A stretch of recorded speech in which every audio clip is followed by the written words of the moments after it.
it would be hard with this pattern. My rib cage is shifted over to the left.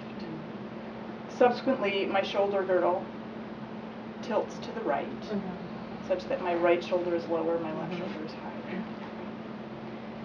And if you get that question, if you're thinking the whole torso, which side is short, we directly meet Audrey's question of like, but there's shortness on both sides, right? So what that tells you is I need to go one step towards smaller segments. So rather than the left lateral line and the right lateral line, you go, well, between the rib cage and the greater trochanter on one side, and between the rib cage and the shoulder girdle on the other side. Potentially, right? Bringing us back into MFB land, what you're also seeing is something fell that way, something else has to go this way. Right. If my shoulder girdle also went to the left, I don't know if I can do it. Right. And then my head also goes, right? So Richard's earlier, very fundamental idea, if something zigs, something else has to zag, right? So we all zig and we all zag. The variety is where. Some person might be here and they zig back at the diaphragm. Somebody else it might be more at the heart level. Somebody else it might be shoulder girdle, and then neck and then head. Or, you know, I shouldn't do that for very long. So based on what you were talking about, starting in small chunks, so if I had a client that came in and presented this way, then I might just start with the hips and see, like just start through that area and not necessarily worry about what I'm seeing up in the shoulder. I mean, take note of it. Yeah. But I think that's where I get stuck. Is of how to take assessment into treatment strategy is what I would say at that step. And I want to say just two quick things.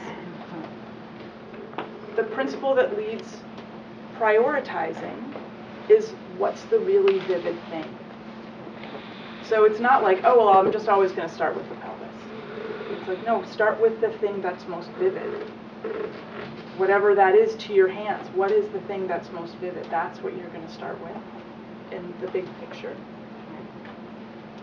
As a complete aside, I almost always let the shoulder girdle come after the rib cage, because what the shoulder girdle is doing is so highly dependent on the rib cage that it really serves you.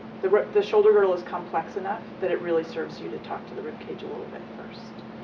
If you want to know more about that, come back and take our rib cage shoulder girdle class, because it's really, really good. And that's where we can really get into shoulder girdle clarity, because it's a complex structure. But this method will help you. You can apply this. We use this exact same assessment and treatment method in that work as well. So. And then you start with the lengthening side first. We start with what's most vivid. Right? It's really simple. It's like scary simple.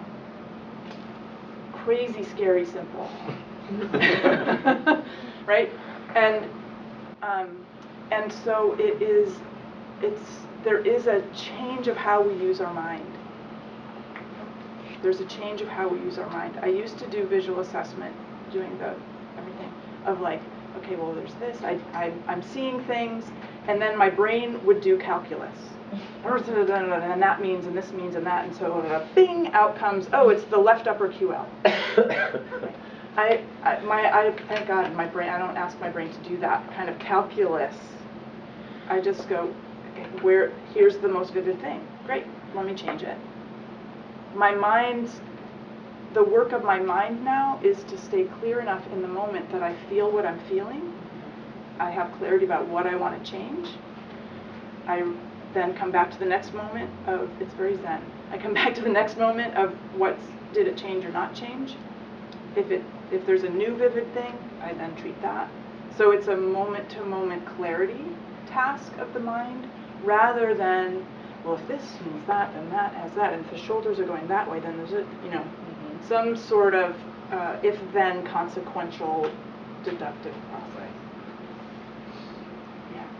So if three of us are looking at a client, we may all have a different vivid thing, right? Or Potentially. are you, Yeah, I mean, is this gonna direct us into Potentially, but yeah, I what the mean, thing is? we're gonna I talk, feel we're like- gonna, We'll we're talk gonna about that. spend a lot of Right. time focusing on what is vivid, like how, what Yeah. what How does do I vivid know? mean? What are the Yeah. qualities of vivid? Yeah. I just wanna know how to be on the right track of. Yeah, Sure. so first yeah. thing, Concrete because thing. I feel like I could see a totally different thing Yeah. Yeah. and get on the You wrong. you absolutely Yeah, could. yeah. So we're gonna try to share information clearly enough so that we can all, you know, we can all agree, that we have more agreement, less just like, oh, you see this, but I see that, so, you know, what are we gonna do? Yeah. Which is how I always used to feel in the visual assessment environments. That's what you see? I know. That's so not what I see. That's how I feel. So I was just gonna ask Richard if you covered what point he was gonna clarify. Oh, thank you. Yeah, She did? she did. All right. She did.